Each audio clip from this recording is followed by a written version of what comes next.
We are greatly honored to have the opportunity to sit down and talk for a few minutes with Karl Warsop. He is the head brewmaster at Hiroshima Neighborly Brewing in Hiroshima City. Karl, thank you so much for making time in your busy schedule to talk with me today. Well, thank you. Thank you for having me.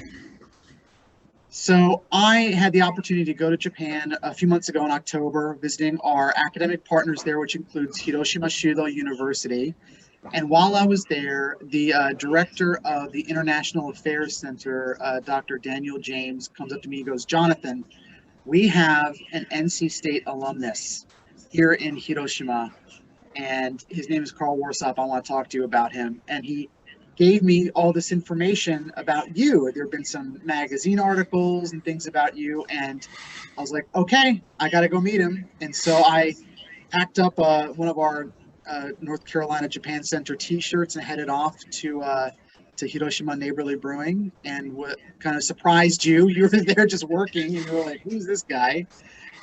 And that was really great. And thank you for letting me to kind of crash the party there and to steal a few moments of your time. No, it was great. It's always a nice surprise to see somebody from NC State. Well, it was very much a surprise, though. He was like, I remember seeing you're like, "You're from NC State, right?" And so the people at Hiroshima Shudo University still talk about you, but I wanted just to ask you just to give us your backstory about going to NC State, how you made it to Hiroshima Shudo University, and how you've made your life and career over there in Hiroshima. All right. Well, so I started at NC State. I'm not going to give a date because that will let you know my age, and I'm getting to the point where I don't want to do that anymore. But yeah, I went to NC State, and I was very interested in studying Japanese and learning about Japanese culture. So I decided to do a study abroad through one of NC State's exchange programs. And I remember when I was talking with my advisors and the Japanese teachers about, which of the exchange schools, because I think at the time, and I don't know how it is now, but at the time, NC State had exchange programs with 3 schools in Japan. And the actual deciding point for Hiroshima for me was that it was the least, one of them was Sophia University, which is in the middle of Tokyo, right?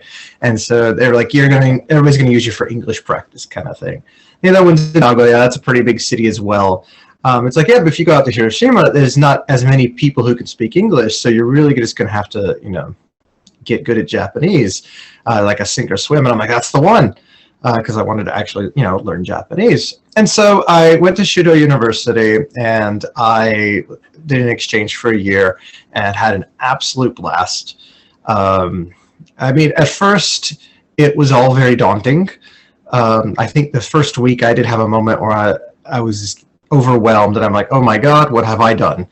I am in way over my head.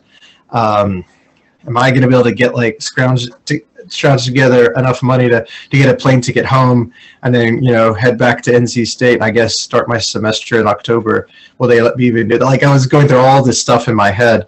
But once I got past that, it was a very, very cool experience. I was learning lots of new stuff. Just kind of, you're seeing the whole world from a different perspective.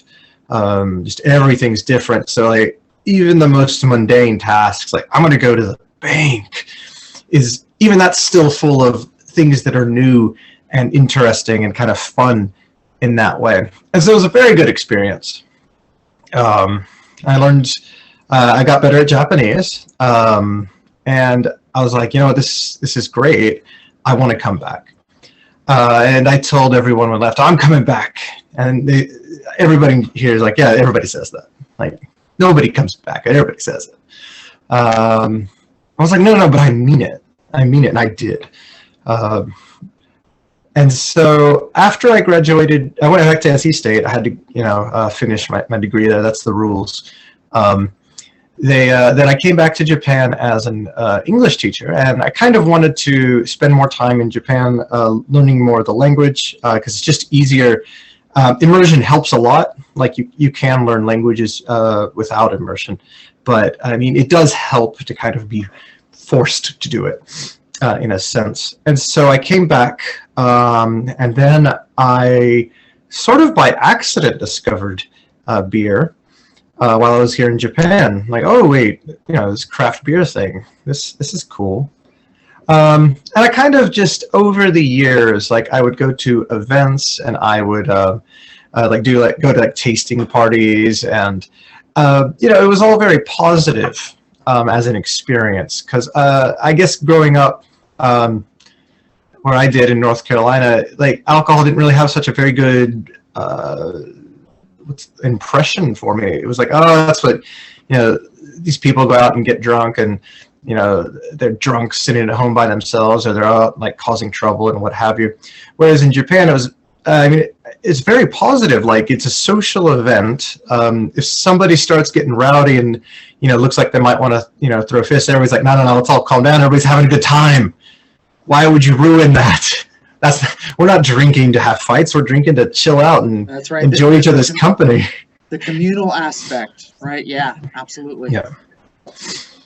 And so, I think that was part of it too, where I was like, I guess, like I had no interest in alcohol, actually, drinking at all until I came to Japan, and there was that social positive aspect to it. I remember as a student, I had a teacher who would, like after our last class on Fridays, he'd be like, hey, guys, let's, this is boring.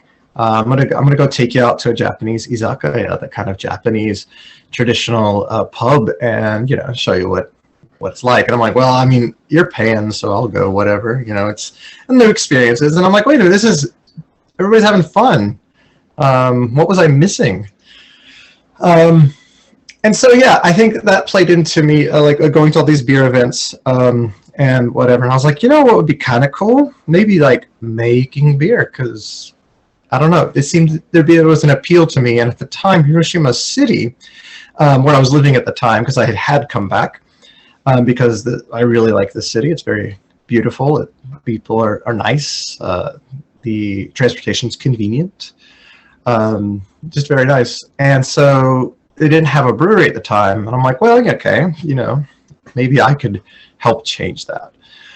So eventually I did get a job at a brewery here in Japan, kind of learned on the job, and I moved back to Hiroshima. I was working in a beer bar for a while. And then when Hiroshima Neighborly Brewing started up, it'd be 3 years ago now, August of 21? No, August of 2020. I started there. When it started, I was the brewer, and I remain the brewer to this day. You said the head brewmaster.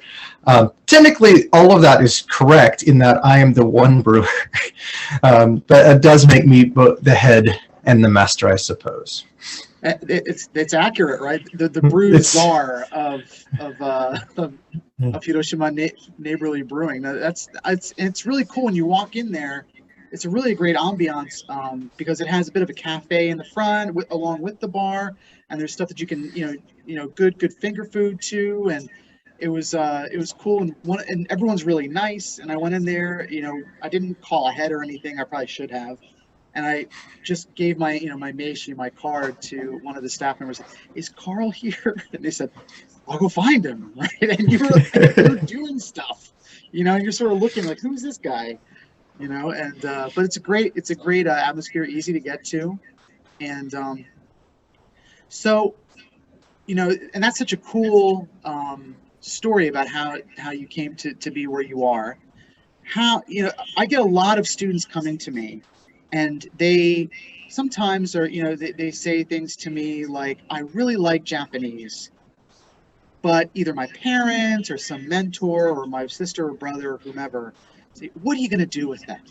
What are you going to do with your degree in, Asian studies and minoring in Japanese language or cultural studies?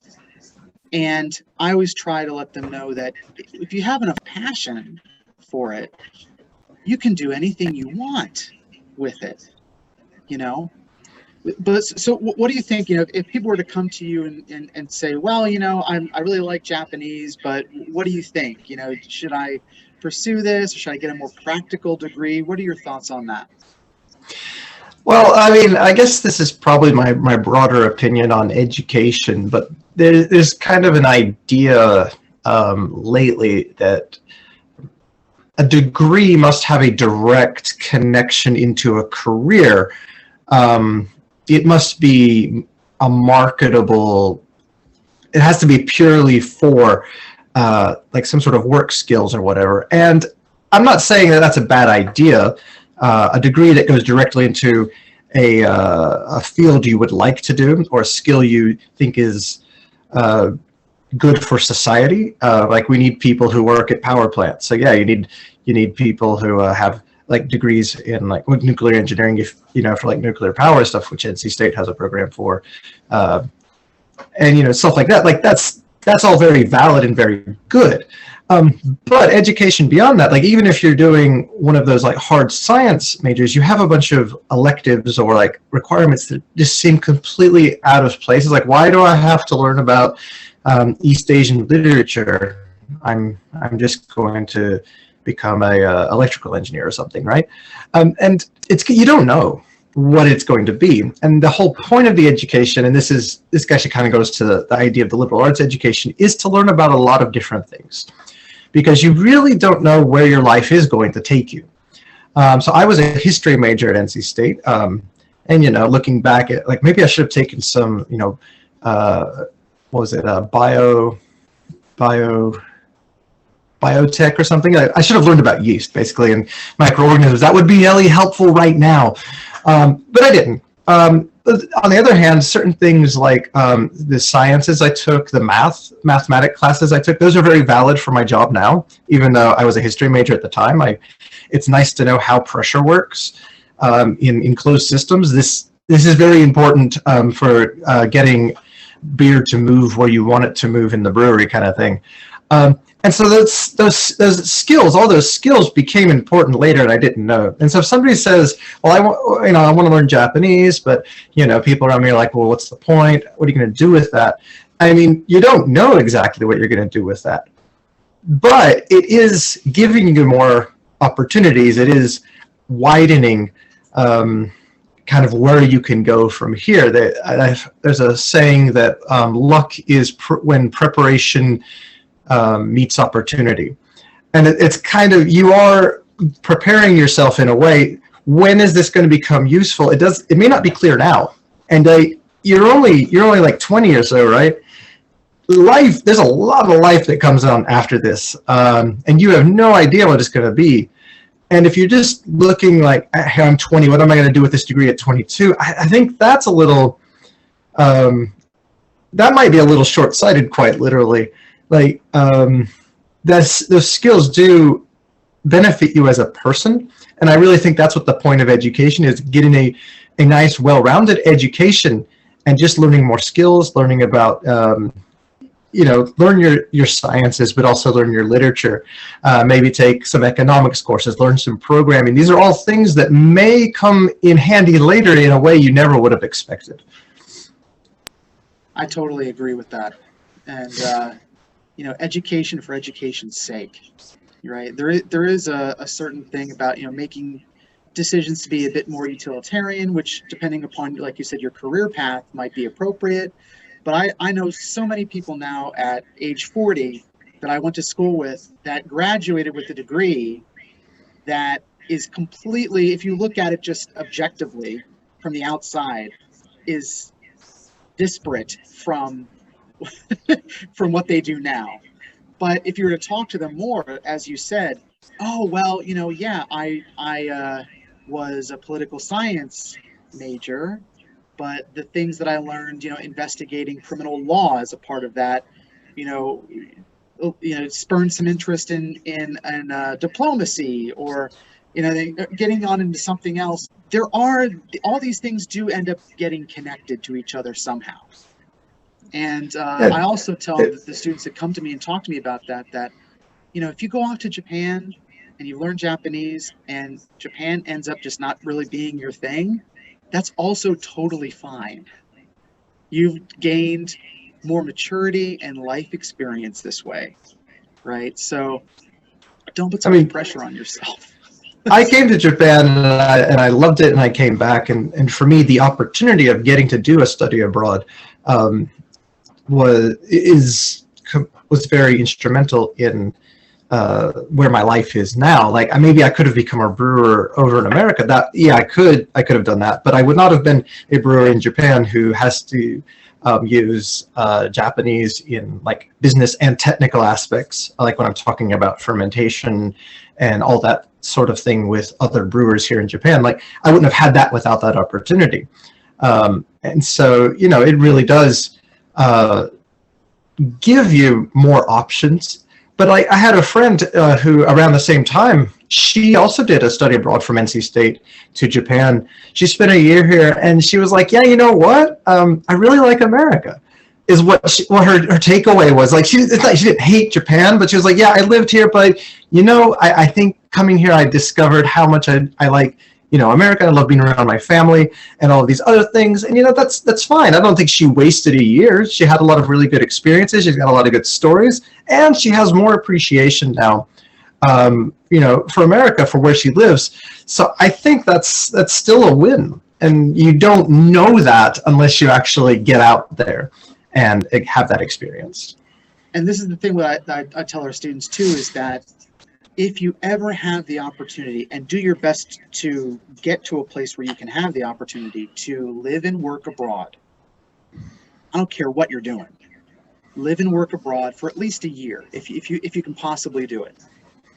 But for any length of time, is so important, because you get to also look at your own country in a much more objective way. And that is such a critical element of having this sort of global cultural competency now, you know, that you can understand your culture from the outside and look at other places in the world and understand their cultures. So I think it's a very important thing for perspective and growing as a person, if you can possibly do it, which is one of the things that Japan Center is tasked with doing, is trying to create more of these opportunities and supporting them. So tell me some of the things that you love about Hiroshima specifically, even in comparison to other places in Japan. All right, okonomiyaki. The one true okonomiyaki. This is the okonomiyaki. First of all, for our audience that doesn't know what okonomiyaki is, it's a kind of a savory pancake that is Japanese style savory pancake, and there really, I know, according to you, there's no debate. There is no debate. But well, there is no debate. There are people who are wrong, but yeah. Wrong. There are people that believe that the style from Hiroshima is better, and or, you know, their preference as opposed to Osaka style of okonomiyaki. Right. The Osaka style is the more prominent across Japan, which is more. It's more like the savory pancake, whereas in the Hiroshima versions, the cabbage and the I guess the wheat, is it a dough? Like it's like a crepe, and everything is layered. Yeah, crepe. Yeah, and some of the flavorings different as well, the way the sauces are used. So I mean, it's like North Carolina barbecue. There are other kinds of barbecue, they call it that, but these are false barbecue. North Carolina, even within North Carolina. There's two. Yeah, exactly. There's an east-west there too. It's like that. Anyway, so yeah, the okonomiyaki is nice. But what I said, one thing I mentioned earlier is that it's a very pretty city. I just like the way it's got all these rivers going through it. The Shima of Hiroshima is in modern Japanese island, but in older Japanese, it'd actually be something like a small piece of land in a river delta. Rather than an actual island, so that's where it comes from. It's a river delta with all these. Okay. Yeah, that's Shima. Yeah, that is. So if you meet somebody's Nakashima, is like that. Is that the island in the middle of the ocean? No, it was in the middle of a river delta, probably. Naka being middle, yeah. So anyway, it is very pretty. The people are very nice. overall. And I remember one of the things I was worried about when I went, not really worried, but kind of vaguely in the back of my mind when I first went, was like, well, you know, America dropped an atomic bomb on Hiroshima, creating, you know, I mean, untold death and suffering. And, you know, it'd be pretty logical for anybody in Hiroshima to kind of not like America and Americans, you would think. But that's not how it is. It's actually more like this was such a horrible experience that we want to talk to you about it, and help everybody understand how bad it was and make sure it never happens again. Like, let's all work together for that. Like I was very moved by that as well. When it's gone beyond revenge and hate, and kind of more like, no, we've got to work together to stop this from ever happening again. It's also really great. Yeah. When I saw it, I know that there's been a few changes since I was there, but my expectations going to the Peace Museum in Hiroshima was very much, oh, how's it going to be? And it was very much, as you say, like, we all have to work together as a global community to ensure this never happens again. Yeah. And very moving, I thought. It is, yes. So that is another aspect of Hiroshima that I think, you know, I like, is that sort of, you know, let's work for a better future sort of thing. That being said, you know, modern Hiroshima is a city. Like, it is not just the city that was first, that had the first atomic bomb in history used on it. That is an important part of the history as well. But the city itself is a vibrant city, lots of really cool people and you know, cool organizations and businesses and, you know, beautiful places to walk.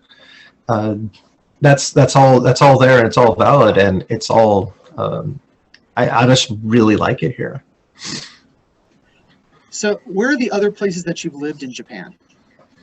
I've also lived in Shizuoka, on the Izu Peninsula, out on the side that doesn't have the train. And I lived in Wakayama, which is south of Osaka. And yes, those are the places I've lived in Japan. And so I think the follow-up question you're leading to is, well, you know, what makes Hiroshima different and better? And it's the okonomiyaki. No? Yeah, I don't really know. Yeah, and like, I've been to you, Jonathan. Right. We've been over this. No, I mean, and I kind of wonder, if to a certain extent, if it's not the familiarity and nostalgia from this is the first place I came to in Japan. But even then, it just, on the whole, it's a big city, but without being too cold and impersonal, which is really hard to explain, but it's just the feeling. And maybe it's just that, you know, it's my old friend sort of thing, rather than any objective quality to it. But yeah, it's nice. There is a certain kind of atmosphere there that you know, it's been a long time since I've been to Hiroshima, before when I came back in October, and it was you know, going to Hiroshima Shudo University for the first time. It's like, you know, up in the mountains, and there's beautiful foliage around. There really is a kind of very special atmosphere. They advertise you could be downtown and then up to basically right in front of Shudo in 15 minutes. This is under the assumption that nobody else is driving their cars. But like, it's not that far away, but once you get over that mountain into that area, things do kind of like calm down a little bit and chill out, even though you're not that far away. So it's nice to be able to even have that, like, well, right now I really want all the liveliness and the bustliness. I want a city.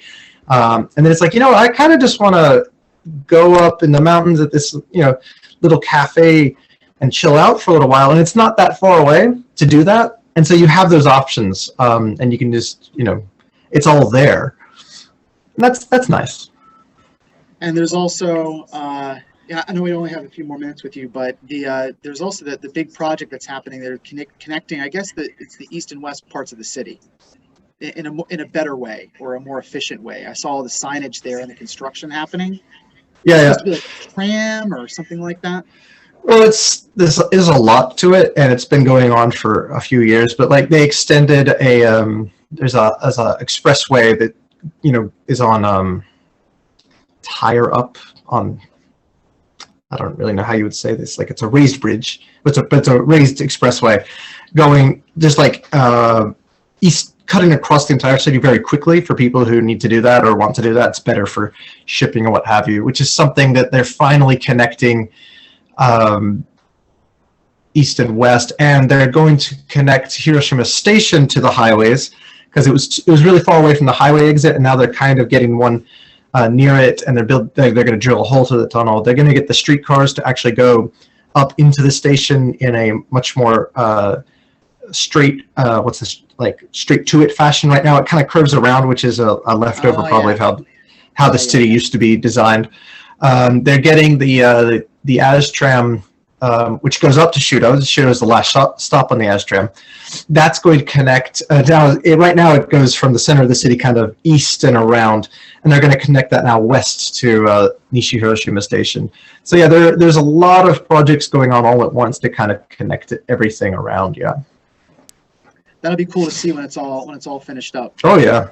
And I'm now that we're on the tail end of this, hopefully on the tail end of this pandemic, and hopefully I can come there every year, to greet all of our friends at Hiroshima Shudo University. We want to send more students and welcome more students from Hiroshima Shudo University. And I know that, when we're sending students there, that the very first place, other than going to the university itself, is like, okay, you also have to go to Hiroshima Neighborly Brewing, even if there's other things that you can drink there. There's coffee and stuff like that. Yeah, we have a lot of people who come by during the day just to have a light, maybe not even a light lunch, or maybe just like a coffee, and just chill. And that is a great thing to do. And if you are an NC State student and you're coming by all means say hi. I'll try to give you as much the lowdown I can, assistance with, the places to go and the things to do, such as the sage mentor to watch over our wolf pack when they come there to Hiroshima Shudo. Yeah, but I'm like the old grained wolf, kind of limping along the side. So my advice is not going to be so as useful. I go, back in my day, we had flip phones. That's right. That's right. Yeah. We're there. That's true. Everybody's got smartphones now. So we had flip phones back then. I remember when we had flip phones here back when they were still kind of a novelty in America, and I came to Japan. It's like, oh wow, everybody's got all these phones and stuff. But anyway, yeah. As much as old man stuff I can help with, yeah, come by. Well, we certainly really do appreciate your time. I know that you're always crazy busy, and it was great to see you. And hopefully you'll allow me to call upon you again when I visit the next time. Definitely do. Hopefully this next year. And thank you so much for your time. I really appreciate it. Thank you for having me.